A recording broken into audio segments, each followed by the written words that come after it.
ഈ വഴിക്ക് എന്താണ് വർത്തമാനം കച്ചവടമൊക്കെ പൊടി പൊടിക്കണ അങ്ങനെ പോണ ഒരുവിധം ഒന്നും വന്ന് കാണാൻ പറഞ്ഞിട്ട് ആകണേയില്ല പണി പാട് അത് ഇത് പറഞ്ഞിട്ട് അതെയാ വരും പൊക്കോടയും ചായ ഒക്കെ ഉണ്ട് ഇഡ്ഡലിയുണ്ട് ഓംലേറ്റും ഉണ്ട് ഇഡ്ഡലിയൊക്കെ കൊടുക്കില്ല ഓ എന്താണ് ടിഫൻ ചായ വെണ്ണക്കടികള് സർബത്ത് ഇഡ്ഡലിയും തുടങ്ങിയാ എന്തെങ്കിലുമൊക്കെ കച്ചവടം ചെയ്ത് നമുക്ക് ജീവിക്കണ്ടേ അതാ നമ്മുടെ ആളുണ്ടല്ലോ എന്താ വർത്തമാനം പണി ഇല്ല പണിയും പാടുന്നു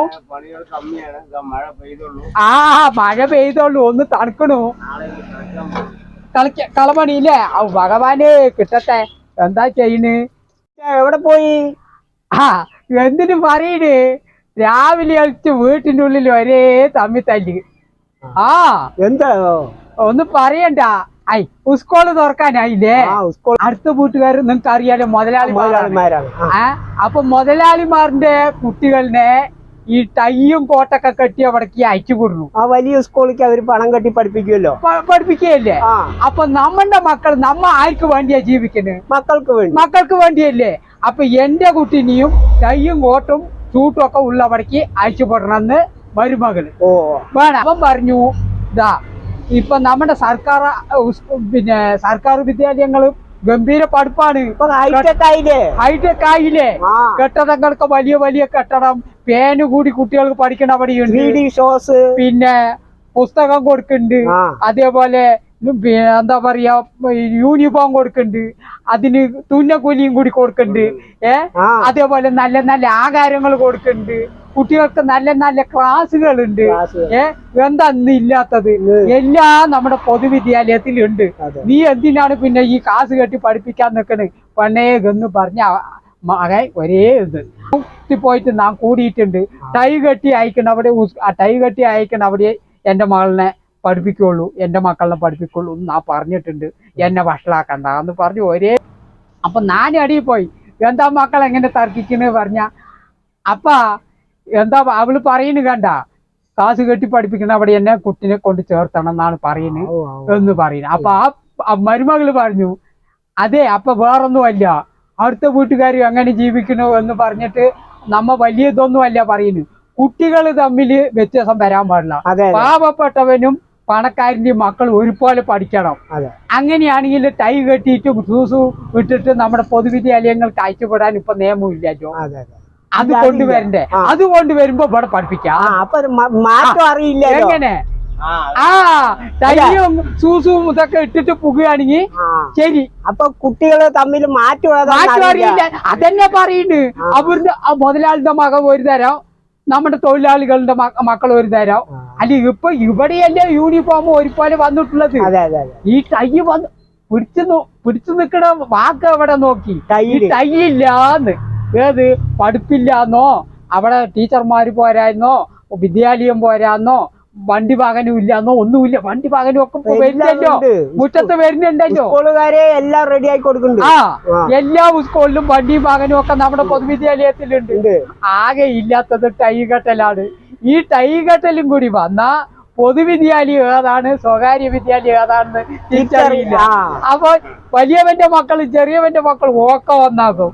ഇല്ലേ കുട്ടിന്റെ മനസ്സിലെ ഒരു ഏറ്റത്തൂക്കം വരില്ല എതിര് മുഖയിലാണല്ലോ വീട് ഏത് നമ്മുടെ മുതലാളിന്റെ വീട് അപ്പോ അവരുടെ സ്കൂൾ ബസ് വന്ന് ടൈയും കോട്ടും ഷൂട്ടും ഒക്കെ ആയിട്ടാണ് അവർ കുട്ടികൾ കയറി പോണത് അവരുടെ മക്കൾ കയറി പോണത് നമ്മുടെ മക്കൾക്കും വണ്ടി വരുന്നില്ല എന്നില്ല എല്ലാ സ്കൂളിലും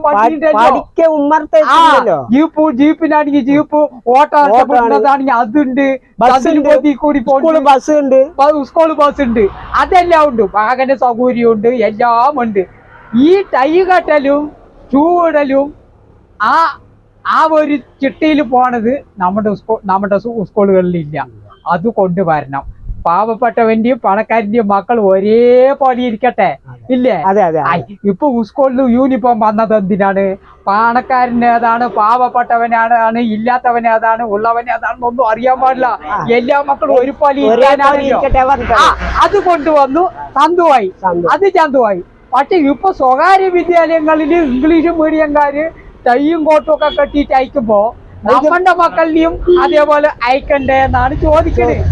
അത് നല്ല കാര്യം. ആ ചോദ്യത്തിന് ഉത്തരം നമ്മൾ മുട്ടുകയാണ്. ആ ചോദ്യത്തിന് ഉത്തരം മുട്ടുകയാണ്. അത് ഗവൺമെന്റ് നിയമം കൊണ്ടുവരട്ടെ. ഏത് ഈ സ്വകാര്യ വിദ്യാലയങ്ങളിലെ പോലെ തന്നെ പൊതുവിദ്യാലയങ്ങളിലും കുട്ടികൾക്ക് ചെറിയ ചെറിയ 5ാം ക്ലാസ് വരെ ഇന്നിപ്പോ 12 വരെ പഠിക്കുന്നവരും ഒക്കെ ടൈയും കെട്ടി പോകണ്ടേ. കോയമ്പത്തൂര് അവിടെ ഇവിടെയൊക്കെ പഠിക്കാൻ പോണവരും ഒക്കെ ടൈയും കോട്ടും സൂട്ടുമായിട്ടല്ല പോണത്. അപ്പൊ എല്ലാ മക്കൾക്കും അങ്ങനെ വരട്ടെ എന്നാണ് പറയുന്നത്. എന്തായാലും യൂണിഫോം ഉണ്ട്, ഷൂവും ചെരുപ്പ് വാങ്ങി കൊടുക്കണ്ട്. ഒരു ടൈ തന്നെ കെട്ടണ്ടുള്ളൂ, ഒരു ടവലല്ലേ ഉള്ളൂ. അതിനിപ്പോ ഗവൺമെന്റ് മതി. അവരും ആ കുട്ടികളും ഈ കുട്ടികളും തമ്മിൽ വ്യത്യാസമില്ലല്ലോ. ഈ മരുമകളുടെ മൂളെ നോക്കി എന്റെ മരുമകളുടെ ടൈയുള്ള അവിടെ അയച്ചുപെടണം, അതാണ് പറയുന്നത്. അത് ശരി തന്നെ. അപ്പൊ ഞാൻ ഇന്ന് കുട്ടീനെ ചേർത്താൻ പോയപ്പോ ടീച്ചറിന്റെ അടുത്ത് പറഞ്ഞു, ടീച്ചറെ സ്കൂള് തുറക്കുമ്പോഴേക്ക് ടൈ കെട്ടുന്ന നിയമം ഗവൺമെന്റ് കൊണ്ടുവരട്ടെ എന്ന് പറഞ്ഞപ്പോ ടീച്ചറും ചെറുക്കാൻ അങ്ങോട്ട് തുടങ്ങി. ടീച്ചർക്കും ആശയുണ്ട്, ടീച്ചർക്കും ആശയുണ്ട്, അവർക്കും ഉണ്ടാവുമല്ലോ. വലിയ ഓണ പോലെ തന്നെ ഗുഡ്ബടിയും പാടുന്നല്ല അവരുടെയും വിചാരം. അപ്പൊ പഠിപ്പും വൃത്തിയൊക്കെ നന്നായിട്ട് സ്കൂളിലുണ്ട്. പക്ഷെ ഇതൊന്ന് കൊണ്ടുവരണം. അങ്ങനെ തർക്കമൊക്കെ കഴിഞ്ഞിട്ടാണ് മരുമകളും വന്നു എന്ന് പറയാണ്. മരുമകളും സ്കൂളിൽ വന്ന് കുട്ടിനെയും ചേർത്തി ആട്ടിറച്ചിയില്ല അവരിനെ അയച്ചുപെട്ടു. ഞാൻ നിങ്ങളുടെ കടയിലെന്നോ എന്തായാലും ഒന്നൊക്കെ കടയിൽ വന്ന് കേറിയിട്ടേ ഇരിക്കുള്ളൂ പറഞ്ഞ് അങ്ങനെ ഇങ്ങോട്ട് നടന്നതാണ്. പൊക്കോടി എടുക്കട്ടെ ചാമിച്ച? പൊക്കവടി ആയാ? ചൂട്ടോടെ എന്നാ പിന്നെ പൊക്കവടി തരി. വേട്ടന് വന്ന് കൊടുക്കി. ശരി, എടുത്തു തരാം.